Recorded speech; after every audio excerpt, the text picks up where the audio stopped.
That's not the joke. Shut up.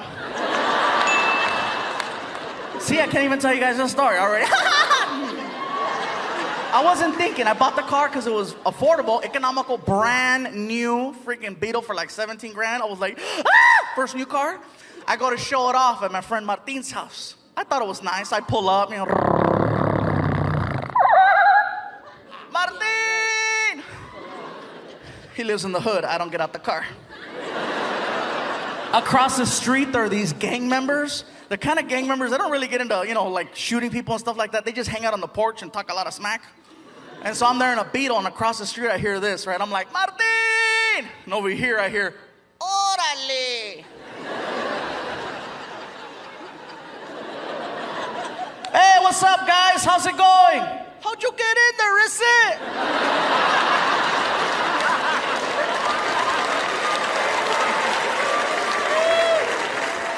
Hurry up, Martin! 2 months later, I go back to pick him up. Now I've had some time to work on the car, right? I put some rims on it, some stickers. I put a chip in the motor so it goes faster. I thought it was bad, right? I pull up.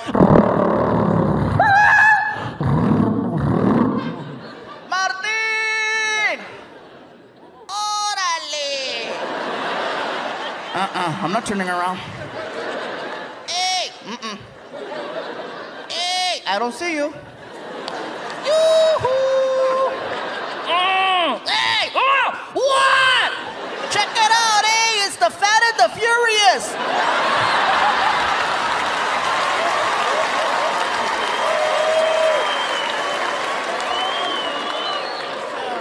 I didn't even wait, man. Got rid of that car, man. I traded it in and got myself a big old SUV. It was nice for a while. This car freaking sucked on mileage, so man, I got 11 miles to the gallon. Oh, you cannot be badass in a car that kills gas like I kill tacos. You can't. You can't be at the stoplight trying to intimidate other cars. What? Whoa. $20 right there. Hell no, man. But it was kind of cool. It had a GPS navigational system in it, an OnStar, which was really cool. I'm driving, and all of a sudden, this girl's talking to me. Right turn up ahead. In 3/4 tenths of a mile, left turn. And I'm like, whatever you say, baby. I can handle it. People say, well, Gabriel, you go up there and you make fun of yourself. No, I don't. I come up here and I tell you the things that I heard people say. There's a difference. Sometimes I set myself up for jokes and I don't realize it. 3 years ago, I bought a Beetle, not even thinking. That's not the joke. Shut up. See, I can't even tell you guys the story already. I wasn't thinking. I bought the car because it was affordable, economical, brand new freaking Beetle for like 17 grand. I was like, first new car. I go to show it off at my friend Martin's house. I thought it was nice. I pull up, Martin! He lives in the hood. I don't get out the car. Across the street, there are these gang members. The kind of gang members, they don't really get into, like shooting people and stuff like that. They just hang out on the porch and talk a lot of smack. And so I'm there in a Beetle, and across the street, I hear this, right? I'm like, Martin! And over here, I hear, Órale! Hey, what's up, guys? How's it going? How'd you get in there, is it?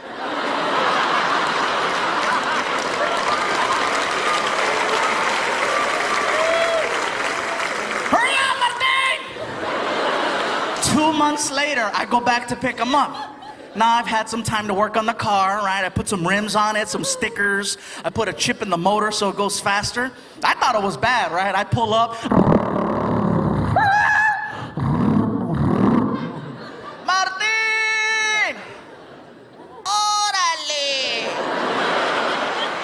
I'm not turning around.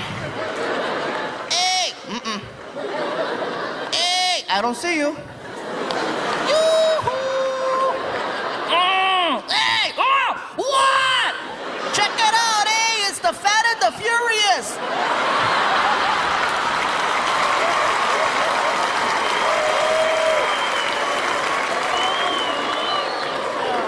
I didn't even wait, man.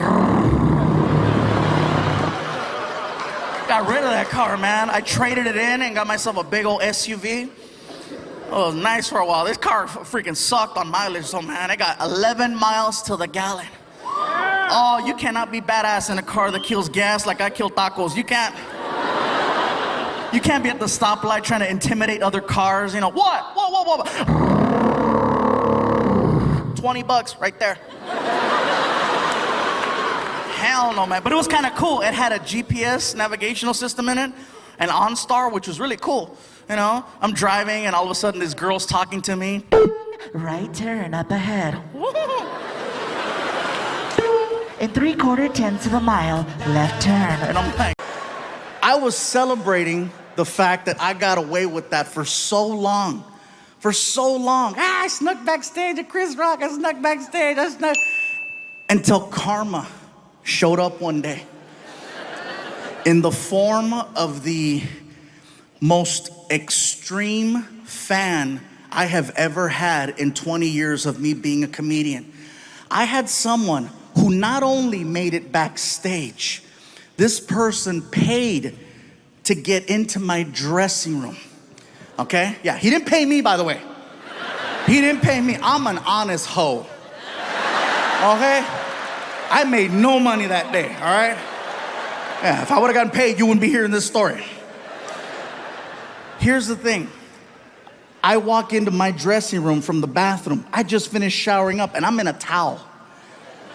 I walk into the room, come to find out later that this man was a very wealthy businessman in the community, okay? And when I walked into the room, he's wearing a very, very nice suit.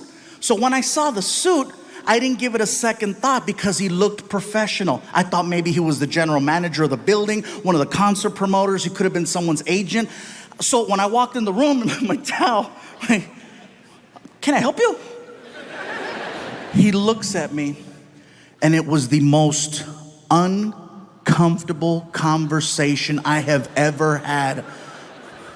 He looks at me and says, listen.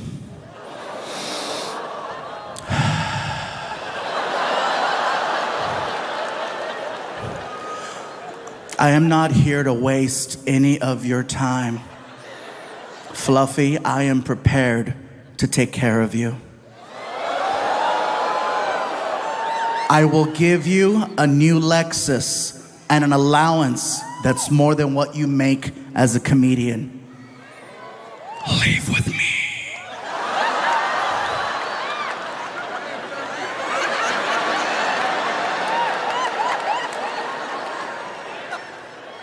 I was never more disgusted and offended at the fact that I was not gay.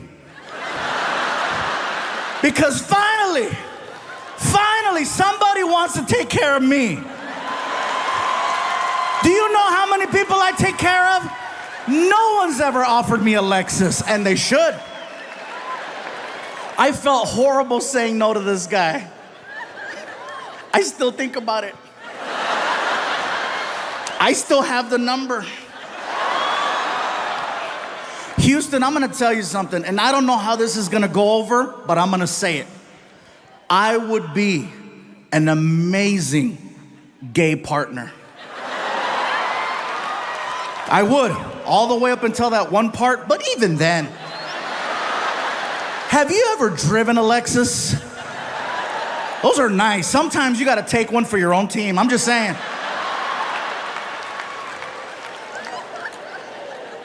Now, in all seriousness, not to be funny, not to be disrespectful, let me tell you the reason why I would be an amazing gay partner.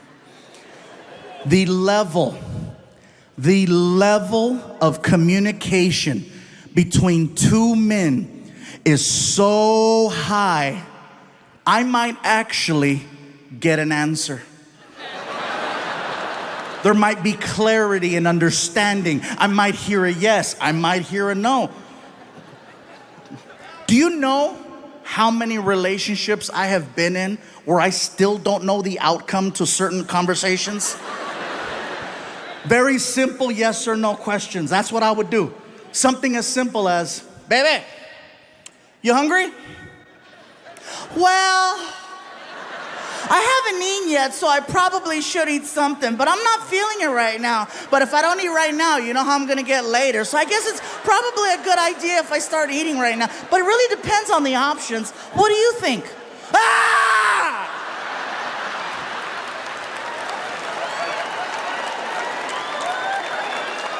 What about this one? Baby, where would you like to eat? You hear all the guys? Yeah. Finally! I'm not alone! Everybody's pointing at somebody right now. Guys, am I right? This has to be, you would think that this is the safest question in the world to ask, but it's not. Well, just pick something. You know me, I'm go with the flow. Whatever you decide is okay with me. You know me already, just pick something. All right, we're going to Burger King. I don't like Burger King. Why do we gotta go to Burger King? Burger King gives me chorro. Chorro is Mexican diarrhea. How about this one? How do you feel?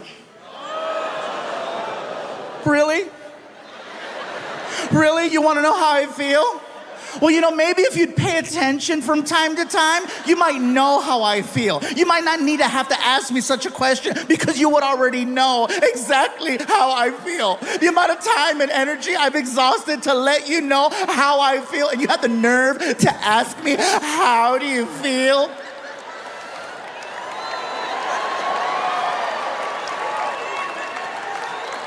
Now imagine the exact same conversation between me and Mr. Lexus. Do you know how efficient that conversation would be? Hey, bro, you hungry? Thought you'd never ask. What do you want to eat? Whatever you want to eat. We're going to Burger King. I love Whoppers. Me too. We go to Burger King and we tear it up. We get back home and I ask him, hey, how do you feel? Horny. Me too. How do you want to do this? Heads or tails? It would be efficient.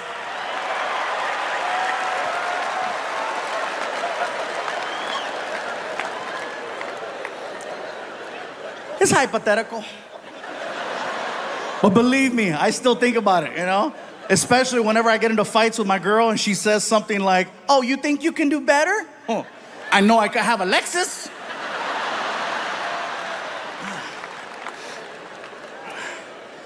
I don't know. Oh my God, this is so cool. This is so exciting. Finally, this is like a childhood dream come true right here, you guys. I'm on the Arsenio Hall show. Hell yeah. And I'm 100 pounds lighter. Thank you. And everybody in the front is like, well, how big were you? Yeah, no kidding, man. And for me, this is so exciting because, like, I'm backstage talking to Marlon, and we're watching the clips, and for the first time, I get to actually promote a film. Like, a year ago, I got to do a movie called Magic Mike, and I couldn't really promote it because, well, not for kids anyway. Hey, kids, go tell your parents to take you to see, Está sucio, cochino. Yeah, so I couldn't do that. And then, a few months later, I went from an R-rated film about male strippers to a Disney film called Planes. And to do a Disney film, you guys, is amazing because you cannot work for a bigger company than Disney. You work for Disney? No, seriously. You work for Disney? Woo! It's like a relationship because before I worked for Disney, no one wanted to work with me. All of a sudden you get a hold of a good one and everyone is calling. Nickelodeon was calling, Fox Sports and Cartoon Network. And Disney makes you feel very comfortable. They let you know right away. Gabriel, you have nothing to worry about. Disney is going to take really good care of you. Really good care of you. And then Nickelodeon called and said, we'll do things Disney won't.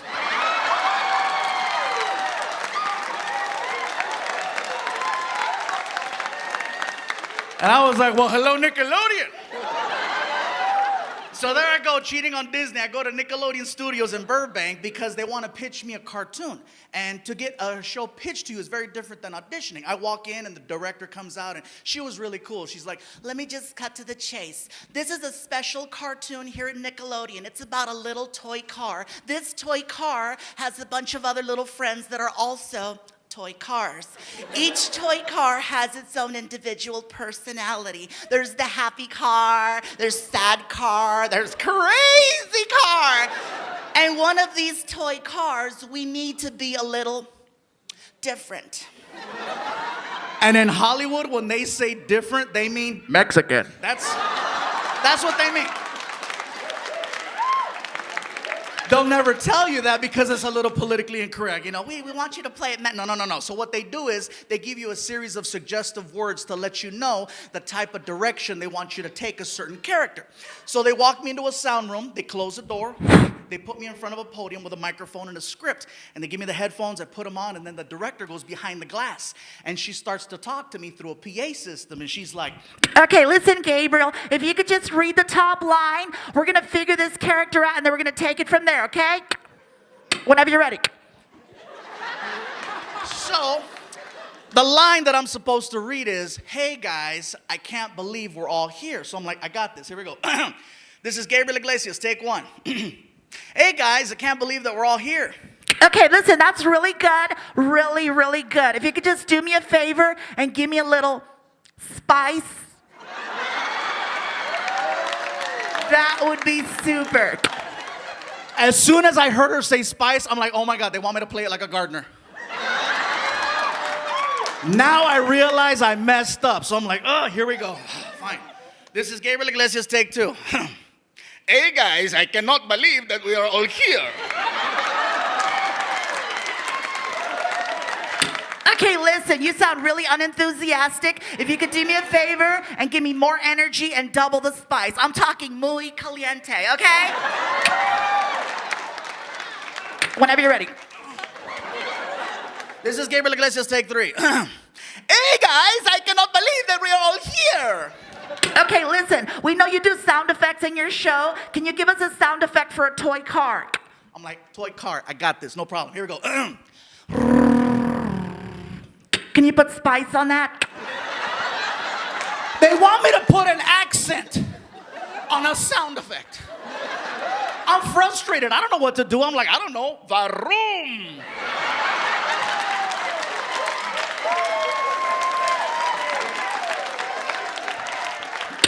Can you give us anything else? I am so frustrated. I'm so annoyed. I'm so ready to walk. I just grab the microphone and I do this.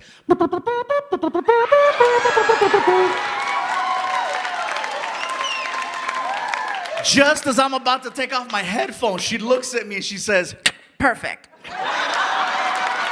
thanks you guys very much for having me. Thank you, Arsenio. I want to let you all know right now that there are things about me that you don't know that you're going to find out sooner than later. So basically what I'm trying to do at this moment is do what my lawyer said and get ahead of it. I offended someone whose name I should have never brought up. I offended a professional fighter. His name is Canelo.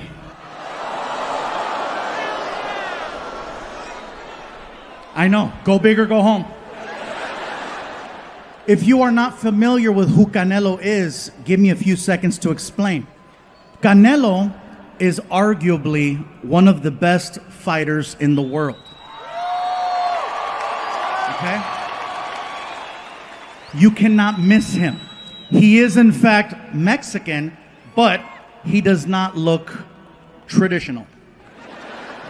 Canelo is in fact the whitest Mexican on earth. He's super white. He's so white, he's redhead. Canelo is a redheaded white Mexican fighter. He is so white, even Donald Trump was like, you can come. Super white. But then he opens his mouth and you realize, oh, Canelo, he's not local. So here's how I got in trouble. A comedy friend of mine by the name of Ron White reached out to me. And Ron White invited me to be part of his Tribute to the Troops comedy show for the Nashville Network. And I told Ron, I said, Ron, I'd love to do the show. Anything for the troops, let's do this. So the show taped in Vegas. And it's a couple other comics plus myself, and Ron White's the host. He brings me up on stage, and I figure I'm only doing 10 minutes, okay?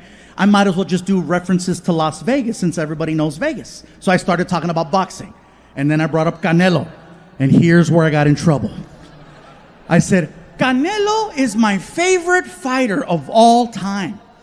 I just wish... And it was all downhill after that. I said, I just wish he would not do interviews in English because English is not his strong language. And if you're a professional fighter, hear me out. If you're a professional fighter, you need to sound confident, engaged, threatening, aggressive, on point, in your face. And in Spanish, he does. In English, not so much. In Spanish, he's a killer. In Spanish, the reporter, the announcer comes out. Aquí estamos con Canelo Álvarez que se va a pelear contra Floyd Money Mayweather este fin de semana en pay-per-view en el MGM Grand en Las Vegas, Nevada. I know some of you heard that right now and you're like, oh my God, I think I understand Spanish. Because you do. So then the reporter will look at Canelo and ask him about the fight. Canelo, ¿qué vas a hacer en tu pelea? Canelo takes the microphone. He's a man of few words, but he's on point. He looks at the camera and he's like, pues mira, lo voy a pegar así, va a pegar el piso. Shas. Así mero, no se lo pierde ese fin de semana en el MGM Grand, Las Vegas, Nevada. Canelo Álvarez contra Floyd Money Mayweather. No se lo pierda. Same exact interview. English.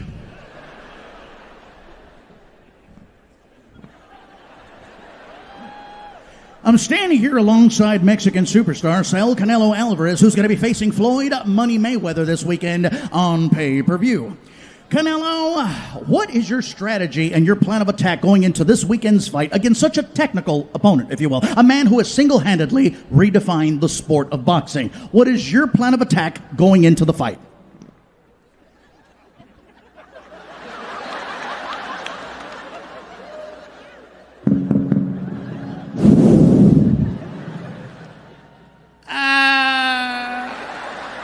Well, I am going to hit him like this. I'm going to hit him like this. He's going to fall on the, ¿cómo se dice piso, güey? Floor. He's going to fall to the floor and then tan tan, así. All right, well, there you have it. Floyd Mayweather, I hope you are ready, my friend, because, yeah, that's what's waiting for you. Reporting live for ESPN News, I'm Phil Stevens. Back to you in the studio, and we're out. The hell was that, goddammit? Why did you warn me?